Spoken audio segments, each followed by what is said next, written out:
Hello everyone, welcome back to Hanswani classes. Friends, हमने जो polity शुरू किया था क्लास 6 का बिहार टेक्स्ट बुक, उसका आज लास्ट चैप्टर है स्थानीय सरकार। इसके बाद हम हिस्ट्री शुरू करेंगे, या फिर आप जो भी कमेंट में कहिएगा उसको शुरुआत करेंगे। ठीक है, तो देखते हैं आज स्थानीय सरकार में हमें क्या पढ़ना है। ग्राम पंचायत। ठीक है, ग्राम पंचायत के बारे में देखते हैं। आज नौहट्टा पूर्वी में विभिन्न टोले और गांवों के लोग जमा हो रहे हैं। वे लोग अपनी टोलों के समस्याओं पर विचार विमर्श करने के लिए इकट्ठा हुए हैं। पंचायत क्षेत्र में रहने वाले सभी वयस्क व्यक्ति पर जब एक जगह इकट्ठा होते हैं उसे आम सभा के रूप में जाना जाता है। वयस्क व्यक्ति जब एक जगह पर इकट्ठा पंचायत क्षेत्र में रहने वाले सभी वयस्क व्यक्ति जब एक जगह पर इकट्ठा होते हैं उसे आम सभा के रूप में जाना जाता है। ठीक है, गांव के एक व्यक्ति ने अपने टोले के सड़क बनवाने के बारे में आम सभा में बात उठाई। एक दूसरे व्यक्ति ने अपने यहाँ पेयजल संबंधी समस्या को जोरदार ढंग से उठाते हुए कहा कि मेरे टोले की आबादी 300 की है, जिसमें हाँ दलितों एवं गरीब परिवार की संख्या सबसे अधिक है। फिर भी वहाँ एक ही सार्वजनिक चापाकल है जिसका सभी लोग उपयोग करते हैं। इससे काफ़ी कठिनाई होती है। एक ही साथ ही वह चापाकल कभी कभी खराब हो जाता है, तब तो कठिनाइयाँ और अधिक बढ़ जाती है। इस आम सभा में मुखिया, ग्राम प्रधान भी बैठे हुए थे। मुखिया ग्राम पंचायत के प्रमुख होते हैं। मुखिया जो होते हैं वो ग्राम पंचायत के प्रमुख होते हैं।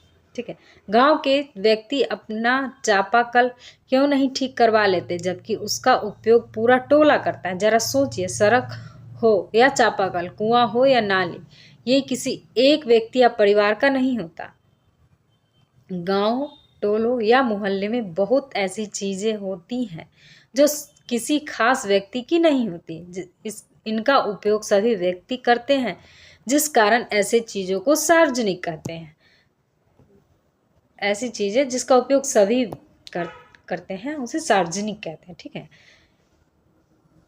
सार्वजनिक चीजों की देखभाल कौन करेगा? ये जब खराब हो जाएगी तो कौन ठीक करवाएगा? इनकी सुरक्षा कौन करेगा? कोई व्यक्ति जबरदस्ती करे तो इस समस्याओं को कौन सुलझाएगा? चूंकि ये किसी खास व्यक्ति की नहीं होती, इसीलिए इस प्रकार की समस्याओं को समाधान के लिए ग्राम स्तर पर ग्राम पंचायत की कल्पना की गई है। हम इस पाठ में ग्राम पंचायत के बारे में ही पढ़ेंगे। मतदाता सूची। ठीक है, एक दिन संजना के घर एक व्यक्ति पहुंचा जिसने अपना परिचय BLO बूथ लेवल ऑफिसर के रूप में दिया। वह मतदाता सूची वोटर लिस्ट में लोगों का नाम जोड़ने आया था। उसने बताया कि 2-3 महीने बाद पंचायत का चुनाव होगा, इसलिए मतदाता सूची बनाई जा रही है। वह कुछ बोलती उससे पहले ही BLO ने घर के सदस्य के बारे में जानकारी, नाम एवं उम्र मांगी। ठीक है, तो ये BLO और संजना के बीच की बातचीत है। अगर आपके पास बुक है तो आप मुझसे पढ़िएगा, वैसे हमारी काम की चीज़ नहीं है। हम आगे देखते हैं।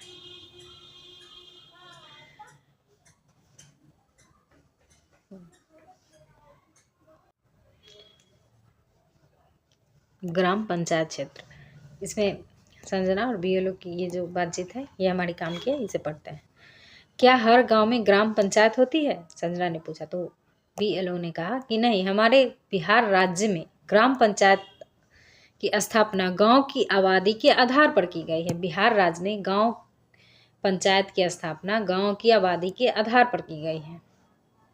ग्राम पंचायत के लिए आवश्यक है कि वहां की जनसंख्या कम से कम 7,000 या उससे अधिक हो।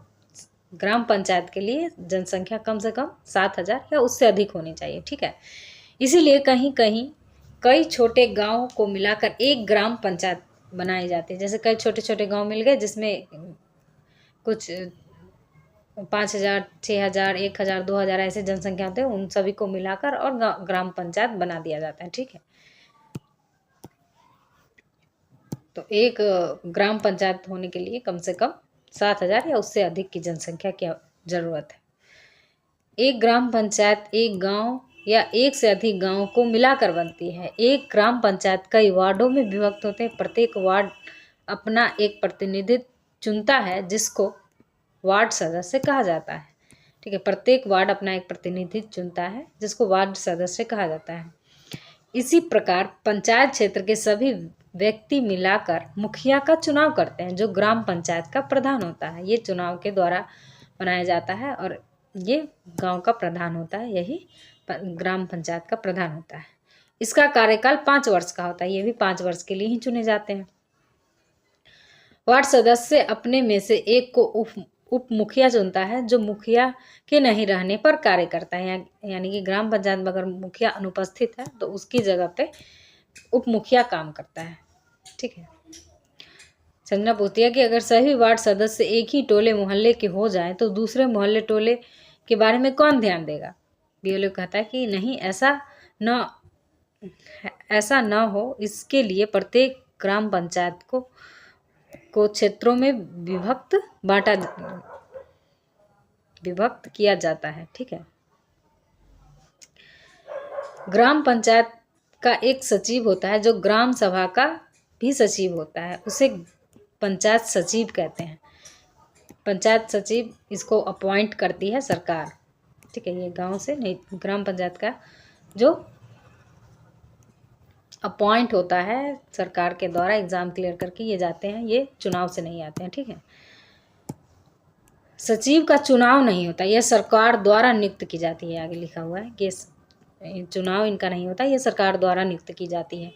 पंचायत सचिव का कार्य ग्राम सभा एवं ग्राम पंचायत की बैठक बुलाना एवं चर्चा में उठे बिंदुओं को एक रजिस्टर पर अंकित करना तथा उसका रिकॉर्ड रखना होता है। ठीक है, इसके अंदर पढ़ना है एक आरक्षण व्यवस्था। बिहार राज्य में पंचायती राज व्यवस्था में एक अलग तरह की आरक्षण व्यवस्था सरकार द्वारा की गई है। इसका निर्धारण स्थानीय स्तर पर जिला पदाधिकारी करते हैं। हमारे यहाँ अनुसूचित जाति, अनुसूचित जनजाति, अति पिछड़ा वर्ग एवं पिछड़ा वर्ग के लिए कुछ सीटें आरक्षित की गई है। इसके साथ साथ महिलाओं के लिए सभी पदों की आधी सीटें 50% आरक्षित की गई है। यानी कि ग्राम पंचायत, बिहार के ग्राम पंचायत में महिला के लिए 50% सीट का आरक्षण किया गया है। ठीक है, ये क्वेश्चन पूछ सकता है कि बिहार में ग्राम पंचायत में महिलाओं को कितने सीट का आरक्षण है, तो 50%। हर जाति अनुसूचित जाति में सब में 50% महिला का आरक्षण है। ठीक है, अब आगे पढ़ते हैं ग्राम पंचायत के कार्य को। ग्राम पंचायत के कार्य,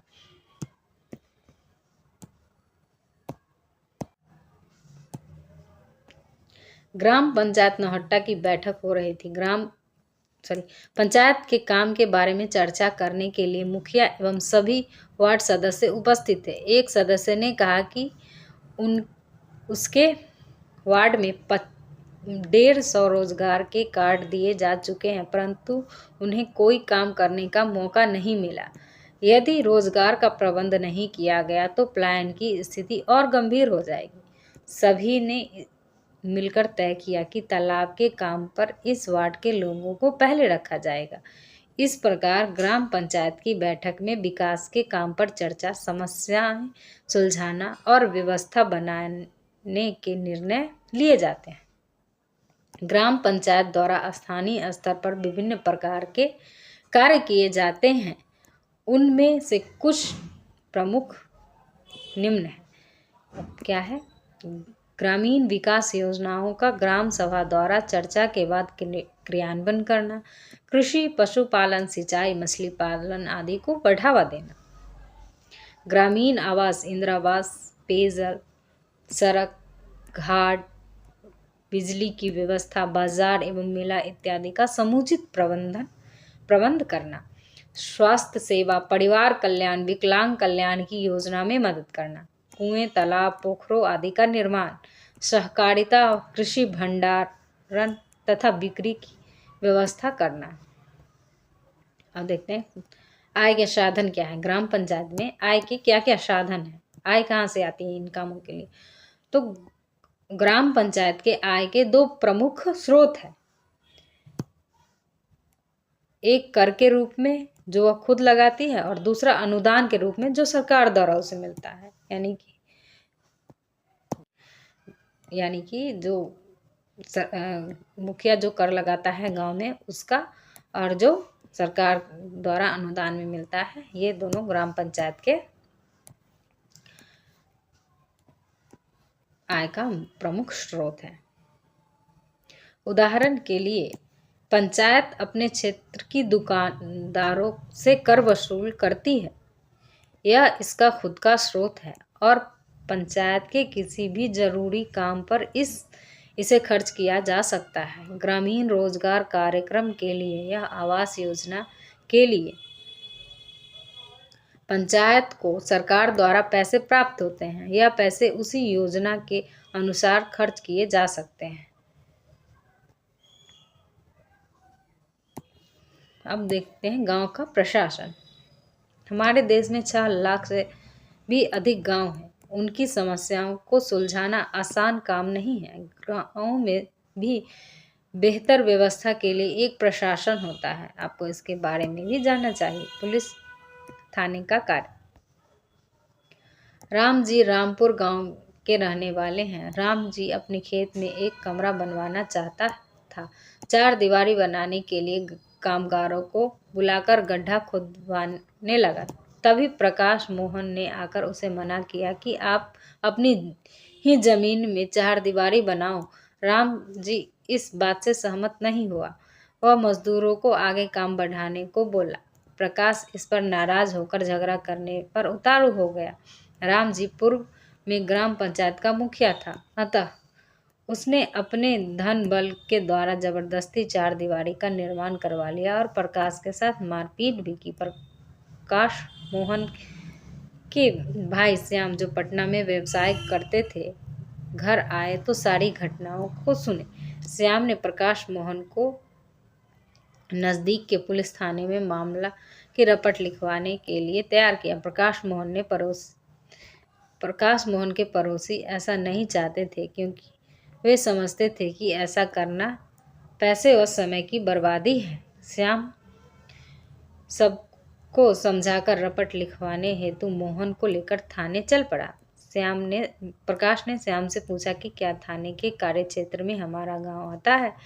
श्याम: हाँ, प्रत्येक पुलिस थाना का एक क्षेत्र होता है जिसमें हुई चोरी, दुर्घटना, मारपीट, झगड़े आदि का केस दर्ज करके थाने का प्रशासन पूछताछ, जांच पड़ताल तथा कार्रवाई करता है। हमारा गांव इस थाने क्षेत्र में आता है। प्रकाश मोहन तथा श्याम ने थाना पहुंचकर मामला दर्ज कराया। थानेदार ने उसे उसके गांव पहुंचकर घटना की जांच पड़ताल एवं कानून सम्मत कार्रवाई करने का वादा किया। ठीक है। हल्का कर्मचारी का काम। आपने रामजी और प्रकाश मोहन के झगड़े को जाना। क्या पुलिस थाना को छोड़कर भी इस समस्या का समाधान किया जा सकता है? क्या सभी लोग के जमीन का अभिलेख रखता है? उसको रखने वाला कौन होता है? गांव के जमीन को नापना और उसका अभिलेख रखना हल्का कर्मचारी का काम होता है। इसको पटवारी, लेखपाल, ग्रामीण अधिकारी, कानून को भी कहते हैं। हमारे यहाँ जमीन का लेखा जोखा रखने वाले कर्मचारी को हल्का कर्मचारी कहते हैं। हल्का कर्मचारी की नियुक्ति राज्य सरकार करती है। हल्का कर्मचारी की नियुक्ति राज्य सरकार करती है। वह कुछ गांवों के लिए जिम्मेदार होता है। नक्शे के आधार पर बने खसरे पंजी के अनुसार वह जमीन का रिकॉर्ड रखता है।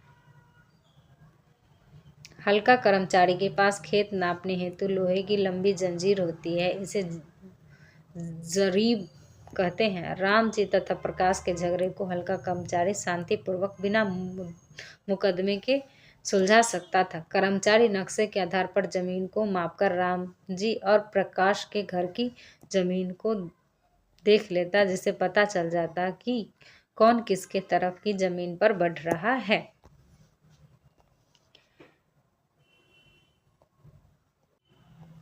तो देखिए यहाँ पे एक मैप दिया हुआ है खेत का, जमीन का, जो हल्का कर्मचारी समझते हैं। हल्का कर्मचारी के यहाँ ये मैप रहता है और उसी के आधार पर वो ज़मीन की स्थिति को समझते हैं कि कौन किसका कितना ज़मीन है। ठीक। हल्का कर्मचारी किसान से भूमि कर लेकर जमा करवाता है तथा सरकार को अपने क्षेत्र में उगने वाले फसलों के बारे में भी जानकारी देता है। वह सर्वेक्षण के द्वारा यह काम करता है।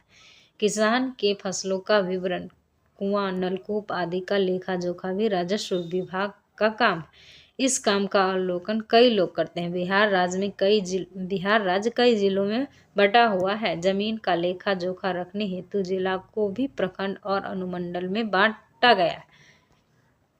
जिला में सबसे ऊपर जिलाधिकारी, उसके बाद उप समाहर्ता, भूमि सुरक्षा अंचलाधिकारी, अंचल निरीक्षक और अंत में हल्का कर्मचारी होता है। ठीक है, ऐसे क्रॉनिकल दिया हुआ है। ये सभी अपने स्तर पर काम का निरीक्षण करते हैं और व्यवस्था रखते हैं कि लेखा पंजी सही हो। वे किसानों को उनकी जमीन की नकल भी देते हैं। जनता के आवश्यकता अनुरूप जाति, आय प्रमाण पत्र आदि भी जारी करते हैं। अंचलाधिकारी के कार्यालय में जमीन विवाद को सुलझाया जाता है। और एक यहाँ पे नया कानून के बारे में हिंदू अधिनियम धारा 2005 के बारे में दिया हुआ है। इसको हम पढ़ लेते हैं। क्या है? जब हम उन किसानों के बारे में सोचते हैं कि जिनके पास ज़मीन है तो आमतौर पर हमारे ध्यान में पुरुष होते हैं। महिलाओं की हैसियत खेती के काम में एक मददगार भर की मानी जाती है। इसके बारे में ज़मीन के मालिक के रूप में कभी नहीं सोचा जाता। अभी तक कई राज्यों में हिंदू औरतों को परिवार की ज़मीन में हिस्सा नहीं मिलता था। पिता की मृत्यु के बाद ज़मीन बेटों में दी जाती थी। हाल ही में यह कानून बदल गया है। एक कानून के मुताबिक बेटियों और उनकी मां को जमीन में बराबर का हिस्सा मिलता है। यह कानून सभी राज्य और केंद्र शासित प्रदेशों में भी लागू होगा। इस कानून से बड़ी संख्या में औरतों को फायदा मिलेगा। ठीक है, यहाँ पे एक कविता दिया हुआ है,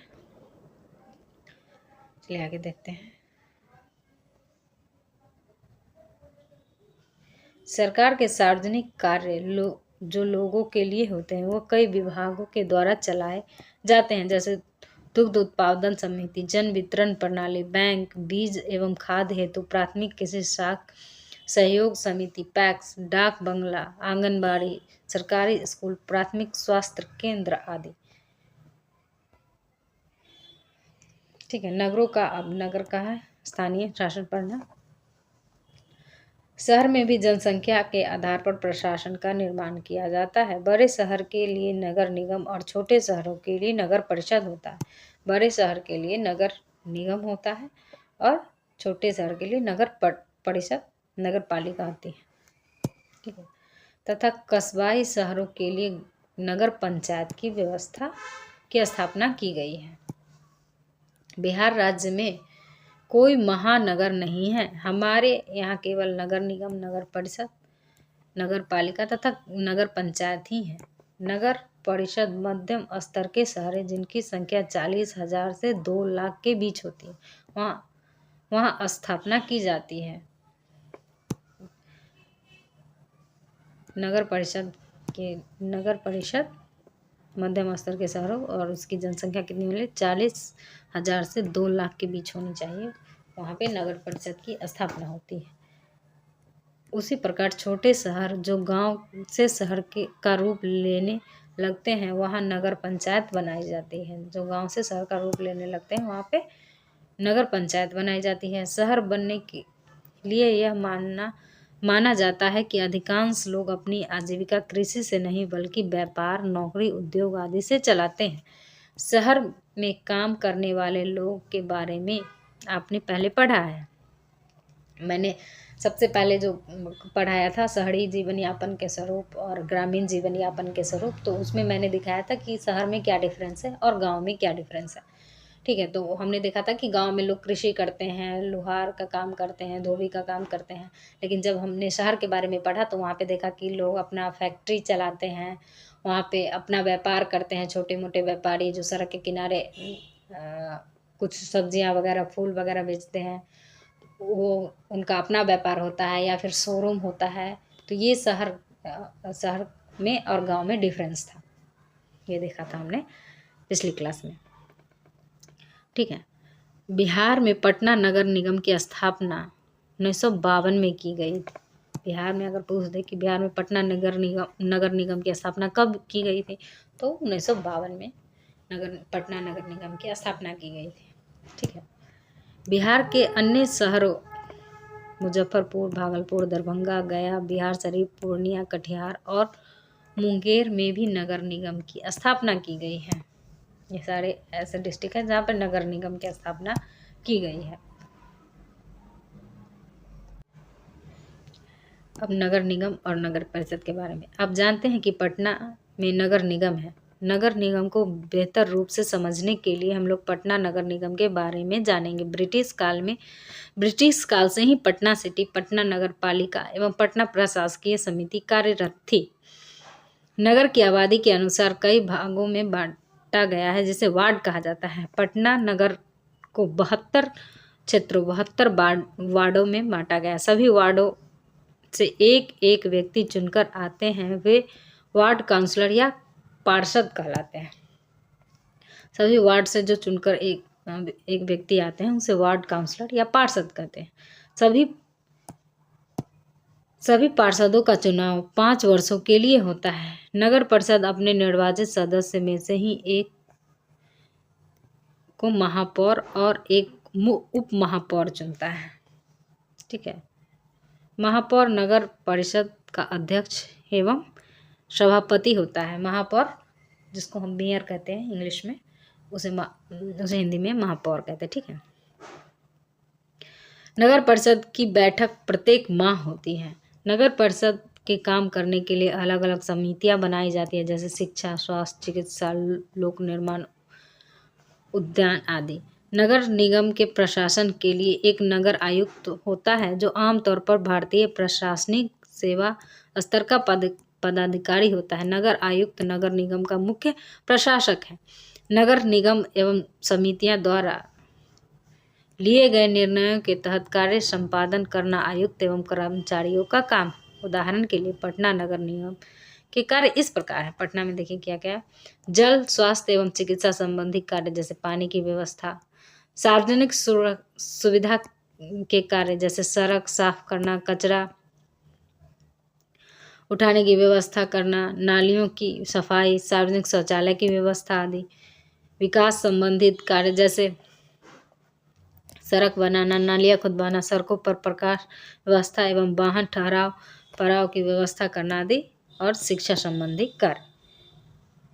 ठीक है। आगे है प्रशासनिक कार्य, जैसे जन्म, मृत्यु पंजीयन आदि कार्य। आपातकालीन कार्य, जैसे आग लगने पर बुझाना, बाढ़ आने पर रोकने का प्रयास करना। पर्यावरण सुरक्षा, जैसे वृक्षारोपण एवं इसकी देखभाल। झुग्गी झोपड़ी, मलिन बस्ती का विकास कार्य आदि। विविध कार्य, जैसे जमीन एवं मकान का सर्वेक्षण एवं नक्शा बनाना, जनगणना, वधशाला, बूचड़खाना की व्यवस्था आदि। इस प्रकार अन्य शहरों में भी नगर परिषद या नगर पंचायत बनाकर काम किया जाता है। ठीक है। यहाँ पे सूरत की कहानी दी गई है, गुजरात के सूरत की कहानी। 1994 में सूरत शहर में भयंकर प्लेग फैला था। उस वक्त सूरत भारत का सबसे गंदे शहरों में से एक था। लोग घरों एवं होटलों का कूड़ा कचरा पास की नालियों एवं सड़कों पर ही फेंक देते थे। इससे सफाई कर्मचारी को कूड़ा कचरा उठाने तथा उसे ठिकाने लगाने में काफ़ी मुश्किलों का सामना करना पड़ता। ऊपर से नगर निगम अपना कार्य नियमित रूप से नहीं कर रही थी, जिससे स्थिति और भी बदतर हो गई। इसलिए कूड़ा कचरा में कहीं भी ऐसे नहीं फेंकना चाहिए, उससे बीमारियां फैलती हैं। प्लेग हवा के जरिए फैलता है। जिन लोगों को प्लेग हो जाए उन्हें दूसरों से अलग रखना पड़ता है। सूरत में उस साल बहुत से लोग ने अपनी जान गंवाई। करीब 3 लाख से अधिक लोगों को शहर छोड़ना पड़ा। प्लेग के डर से अनिवार्य कर दिया गया कि नगर निगम मुस्तैदी से काम करे। परिणाम स्वरूप सारे शहर की अच्छी तरह से सफाई हुई। आज की तारीख में भारत के साफ शहरों में सूरत का नाम आता है। आय के साधन। नगर निगम में आय का साधन क्या है? ग्राम में तो हमने देखा कि वो कर जो लगाते हैं ग्राम में वो, और एक सरकार का अनुदान, दो उनका मुख्य स्रोत है। और देखते हैं नगर निगम में क्या है। इतने सारे काम करने के लिए बहुत सारे पैसे चाहिए। नगर निगम यह राशि अलग अलग तरीके से इकट्ठा करता है। इस राशि का बड़ा भाग सरकार द्वारा अनुदान से आता है। इसे भी सरकार द्वारा अनुदान से पैसे मिलते हैं। लोग को जो कर टैक्स देते हैं उसी से सरकार इस राशि को उपलब्ध करवाती। कुछ कर ऐसे होते हैं जो नगर निगम खुद वसूली करती है, जैसे होल्डिंग कर, गृह कर, जल कर, मल कर आदि, पेशा कर आदि। इसके अलावा नगर निगम अपनी दुकानों से किराया भी वसूलती है। अतः नगर निगम के आय के साधन इस प्रकार है: मकान एवं दुकान तथा अन्य स्रोतों से प्राप्त कर, सरकार द्वारा होने वाले अनुदान, अन्य विभिन्न तरीके के लिए जाने वाले शुल्क जैसे होल्डिंग, मोबाइल टावर आदि पर लगाए जाने वाले शुल्क। नगर निगम कर्ज भी ले सकती है। ठीक है, नगर निगम को कर्ज भी मिलता है, लेकिन ग्राम पंचायत में कर्ज की सुविधा नहीं है। तो आज क्लास यहीं तक है। अगली चैप्टर आप जो कहिएगा वो हम जैसे हम हिस्ट्री शुरू कर सकते हैं, या आप कहिएगा तो ज्योग्राफी, जो भी आप कमेंट करके बताइएगा वो हम शुरू करेंगे। ठीक है, ओके।